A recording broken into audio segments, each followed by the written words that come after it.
So yeah, let's start. From background, I'm a physicist. I started at Siemens around 15 years ago, and in 2017, Siemens decided to take out the Healthineers or the healthcare business to a company. It's called Healthineers. It's a artificial word. Yeah, it means healthcare, pioneering, engineering. And since 2017, I also started my journey with digitalization and automation of our manufacturing plants.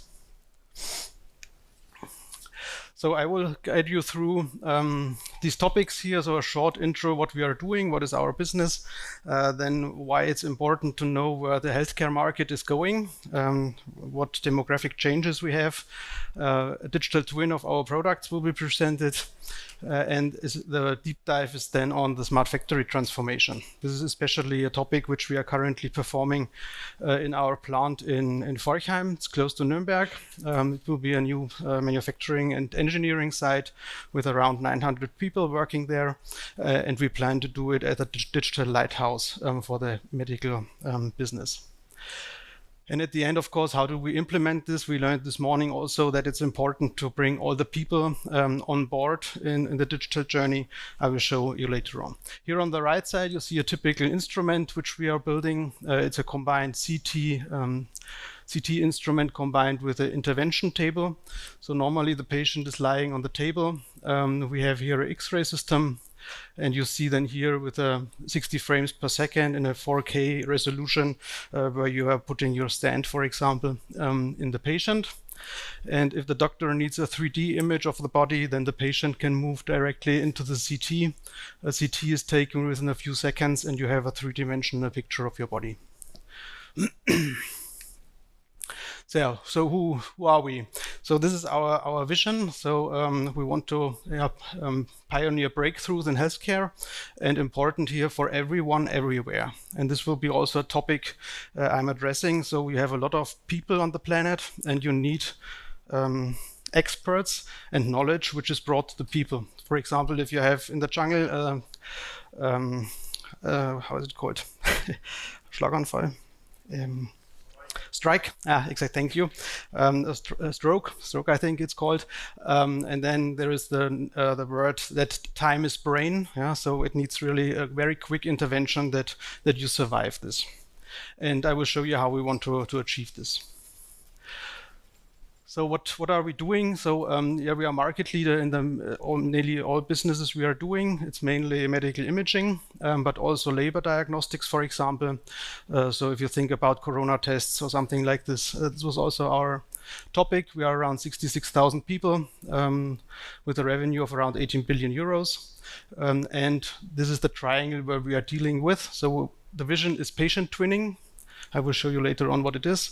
Then precision therapy, so that everybody gets the therapy individually for your body and not for a standard body. This is our vision. If you go to a doctor today and you say, I have a cough, then you get a standard medicine, but we want to do it more individually. And bridging these two topics is done by digitalization and automation.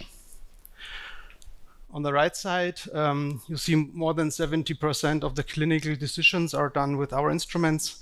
We have a huge installed base with around 600,000 instruments worldwide, and 90% of the hospitals are cooperating with us. So where will healthcare go in future? So if you look at the population, so in 2020, it's been around 7.8 billion people on the planet. You all know, it will increase. In 2050, we will be around 10 billion people on the planet. And the growth is in developing countries. And therefore, we need really healthcare and medical equipment at the point of care. And how do we want to do this? Yeah, of course, with digitalization. Today we have a lot of unstructured data. So on the left side you have your Apple Watch. I also have mine here, and it's saying my pulse is increasing now. So we have an Apple Watch for another watch. You go to the doctor, you get a CT, you get a blood analysis, a genomic analysis. All this data is collected and brought together. And then we have this triangle here. And at the end, there is the hospitals or the medical staff which is talking to each other. But there is another important person here. It's yourself. Yeah. I think probably you know the status of your car today better with your app than of your body. And this is what we want to change. Yeah. So we want to really bring the patient into this triangle, that he is the most important stakeholder in this situation. And how do we want to do this? Yeah, it will be a self-learning system. We call it digital twinning or a patient twinning to bring all the data together for your body. This is our computer for medical analysis. It's our computer in the US. It's around 24 petaflop. It's a 24 with 15 zeros behind that, operations per second. If you would look at the rating with the most powerful computers in the world, it would be quite high in this ranking. And what we are doing there is analyzing medical images. So we have around 1 billion medical images, 3D data, computer tomography pictures and all these things, clinical reports in other storage. We are performing around 600 AI experiments a day. And you will see later on what we are doing this or why we are doing this. And I want to address this point here at the bottom, limit catastrophic forgetting. This is something where I think really a patient twinning is important. So if you have an accident on the road and you have a serious disease, nobody will know that. They bring you to the hospital, they treat you, and maybe it's not good for you because it's forgotten what you had in your childhood. And therefore we want to really bring this catastrophic forgetting that it's eliminated. This is an example what we are doing with these pictures. So if you have a cancer in your body and you want to treat the cancer with a high energy beam, for example, then you need to know where is the cancer and where is the other tissue. And therefore a CT image is taken from your body, and the medical staff in the hospital, they have to detect every organ which is okay, and also detect where the cancer is. And this is now done with AI. So this one is trained with 5 million 3D sets, DICOM images, sets of bodies to detect the 71 organs by itself. And it's also always assisting the medical doctor. Yeah? So it will not be that the AI decides something by its own. It's always assisting and bringing help to the medical staff.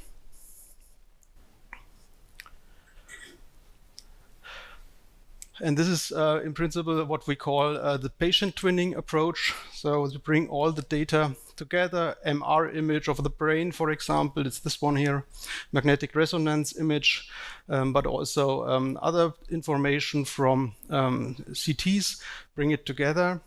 It's a lung scan from a CT detecting COVID, for example. You bring all together, and this is your data set where all data is stored. And what can you do with that? On the right side, bottom side, you see an approach to simulate inventions. So if you have a heart attack, go to the hospital, and the doctor wants to do the invention. He can first simulate what happens if he is doing or opening this and this vessel. And this is simulated with our models. Okay, that's it. So this was the digital twin of patients. And now we will move to what we are doing with our products. This is quite similar approach. So if we have a cooperation or a customer who says, yeah, we need a new instrument, it should have new features or something like this. So we start with the customer needs, go into the requirements, make a system configuration, and then start with the mechatronic design. We have a very deep manufacturing depth, you will see later on. Yeah, so we do a lot of things by our own. For example, electronics manufacturing, milling, soldering, welding. It's all done in-house at Healthineers. And this is taken out from this one here. The instrument is manufactured, and at the end it's installed at the customer. And how do we translate this? So we have a digital twin platform, and we call them 3 digital twins. Digital twin of the product. It's really, for example, the CT system, the table, the X-ray tube, whatever you would call it. We have the digital twin of the production. So how is the manufacturing done? So you see then the processes in the factory. And at the end, you have the performance twin. So the instrument is delivered to the hospital. We have a very high connection rate to the systems. So around 60% of the systems are remotely controlled. And we can also do a predictive maintenance of the machines. And this is all then in the performance twin. Here you see a short movies and introduction, how these twins behave. At the beginning, on the bottom left, you see, okay, a new product is developed. Here, for example, it's a simulation of an anode of an X-ray tube. You see a heat dissipation on the left. So the heat is going into the anode. It's cooled through the bearing and going outside. This is a crash simulation. So what happens if the tube is damaged, for example? It should not harm the patient. So we have to make the outer housing of the tube in such a way that no leakage happens. And this is all implemented in the digital product twin. And then this complete set of data is transferred to the digital twin of production. So we know our assets, we know our machines. This is on the top. You see the furnaces, we simulate all the processes which are assisted by robots. And this is then in the manufacturing. And on the right side, it's the digital twin of the performance. So if a plant is running with all the machines, with all the instruments, you want to know what is the throughput, what is the KPI, what is the first pass yield. And to get all this data, you need a digital twin of performance and also the operation and analytics. So the feedback from the field is taken to optimize the processes.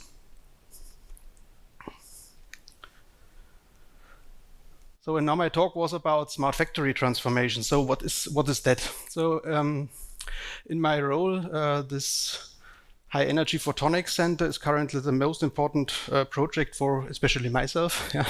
So it's a new site where we really want to bring together all knowledge from Siemens and also from Healthineers to bring digitalization and automation approaches together. And this is done in Erlangen, close to in Forchheim, close to Erlangen, this way around. And we have two manufacturing sites there. One is for X-ray tubes, and the other side is for high voltage generators. And these two sites will be combined in a new site you see on the right. It's called the High Energy Photonics Center. It's a 350 million investment, which we are doing in Germany. And this is, I think, is also a very challenging topic because it's you have high salaries here in Germany, but we are building this here and not somewhere outside from Europe. And what we bring together is here all the kind of digitalization topics for creating this factory. It's the first factory which is completely digitally available. So all instruments are in our digital twin. We implement new workflows concerning lean and flexibility in the cooperation. And of course, it should be also a sustainability topic. The building itself consumes a lot of energy. It consumes around 10,000 households of energy every year. So it's quite a huge amount of energy we need.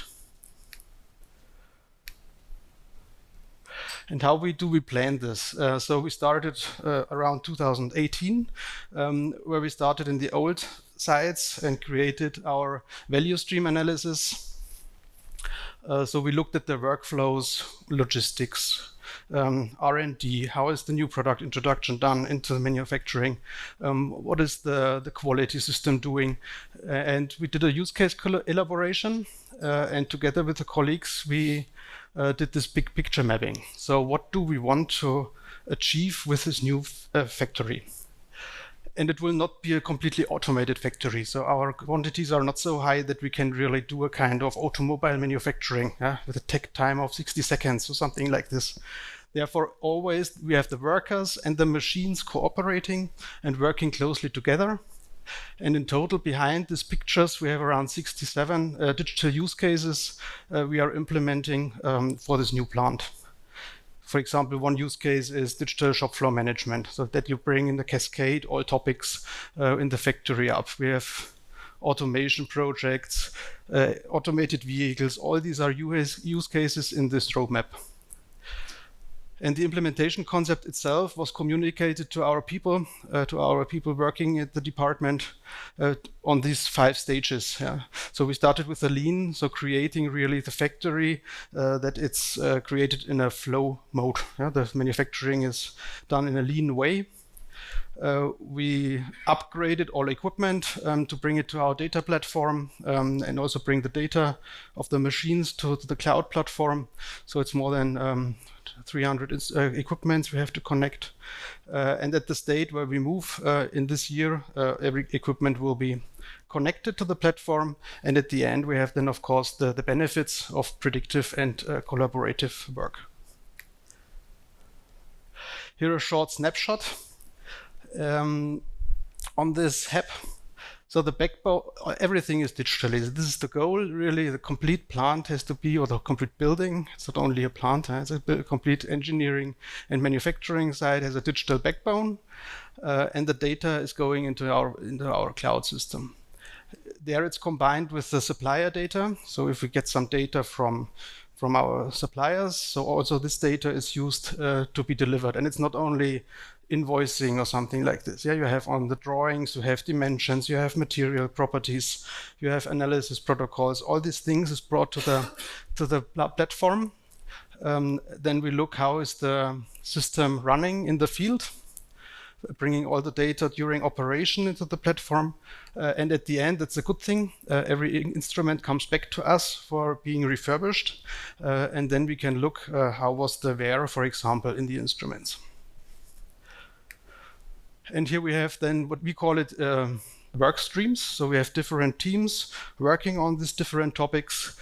For example, we have this manufacturing information and intelligence, bringing every information from the worker to a digital way. Shop floor meetings are done in a digital way. Also, process automations are done within this process. Digital tool landscape, I will show you later on. It's a completely development tool. It's based on Siemens Teamcenter technology, so that you can really do the complete R&D design simulation in one tool chain. Smart maintenance means that every equipment is connected to the platform, that our suppliers have remote access to the machines because more and more people are working from home. So if there is an issue with the machine, that the supplier can directly log into the machine to look what's wrong. Smart logistics means location of the material in the manufacturing, but also the replenishment of the material. The manufacturing execution system, so the worker at the line has to know what he should do now, and this is done by a mobile platform. And the most important thing for us is really this one here. We call it invisible quality. So every it's not because we do not want to see it, but it's really if you digitalize all your processes, you see where you have to change something that you can optimize the process. And this, of course, is productivity, is money, and this one is then all collected in this work stream here. Now I want to show you 2 examples. What does a work group do? So this is, for example, the digital tool landscape work stream. You see when you start from a R&D side, development side, the requirements, you get this model-based system engineering. So this means really varying the different options you have for the customer. So you can show him, do you want to have the instrument like that, or like that? And this is then integrated into a simulation model for simulating before you're doing really the product. And at the end, we get out intelligent 3D models. And this is really an important topic. At the moment, when we bring a material to a supplier, we send a PDF or a CAD file or something like this. With this intelligent 3D models, we send a model which is directly, he can use it for directly put it on his machine and manufacture the part. So it doesn't have, we have in there for example, the milling speed and all these things is all coded in the intelligent 3D model. So the supplier does not have to do something. So it just puts this model onto the machine and then the part comes out. This is all in the R&D process, and this then, when you bring the product to the manufacturing, we have, as you have seen, the factory as a 3D model. We simulate also the manufacturing processes. Here you see an example of a furnace. So it's a soldering furnace, and we can simulate then how will the properties of the material change if we do now the soldering process. Is there any topics we have to take into account in the design that there is something damaged? And at the end, of course, you have also the worker instructions. So this is one example. The other example is more on data analytics. So on the bottom left, you have the internal equipment. We have our MES, the manufacturing execution system. We have the humans, some brains, and they bring all the data into our data storage. And from here, you have the business intelligence systems where the data is evaluated. So are there any deviations on processes, something like that? And on the left side, this is a special feature. It's really live data. So for example, if a machine delivers data with, let's say, 40 kilohertz, so it's really a lot of data streaming into the cloud, then you need special features for piping these data to a web interface to visualize that. And this is on the left side. On the right, you bring then together all the information which we have from the field performance and bring it together here. And this is quite simple. At the end, every product is a point. This is quite simple. So all parameters are taken together. We are doing a dimension reduction of all our processes, and all data which we get is at the end one point in space. And this is then visualized, and then you see very easy, is there a deviation for this product during the process or not? Because all the spots should be in one direction. So these were two examples which you have seen on our transformation journey. And how do we do this? Yeah, this implementation. I mentioned it's around 900 people which will work in this building. So we have to really bring digital capabilities to everybody. A worker needs some basic training, how to use this AR, for example, for helping him to assemble a product. And this is done in a digital program approach. On the left, you see the work streams, the development work streams with a typical role, facilitator, or call it Scrum Master, and a product owner. You have different work streams, and they work really in a sprint approach. So they have sprints of 2 weeks. And I think the topic what we did is not only software, so also the hardware processes. For example, building the infrastructure, bringing machines in, bringing automation projects to run, robotics. It's all done in this approach which you would normally use for software development. And this was really interesting. Of course, the sprint is longer then. It's not 2 week sprint, it's maybe 4 weeks, 6 weeks, 8 weeks, but it's the same approach and also done in the same methodology. And every 4 weeks, we have on program level a meeting where the teams are present. So these teams here are around, let's say, 60 people for these work streams. Then, of course, the program manager joins. The very important role here, change management. So also the function who is really a person who is going to the teams, listening what are the fears of the people, what concerns do they have, do they accept what we are developing. This is done by the change management team. And of course the management of the whole unit will join this meeting, and everybody else who is interested. So everybody from the 900 people can log in, can come, can look what we are doing. This is around a 2-hour slot where they really see what's happening. And then, of course, we are also a company. Every 8 weeks, you have to present how much money did you spend, what productivity did you get.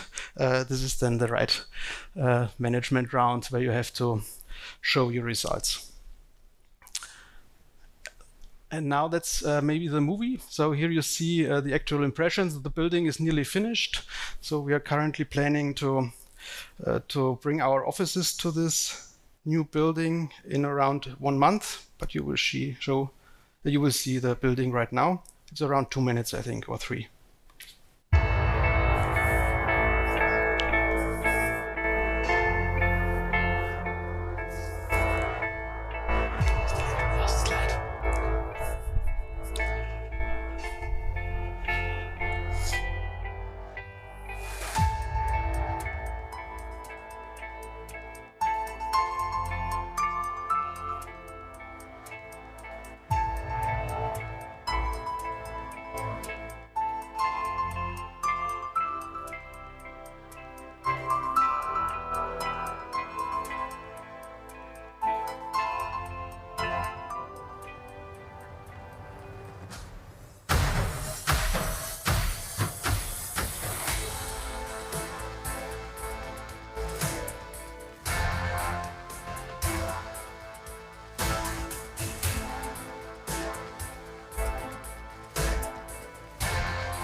Okay, so that's it.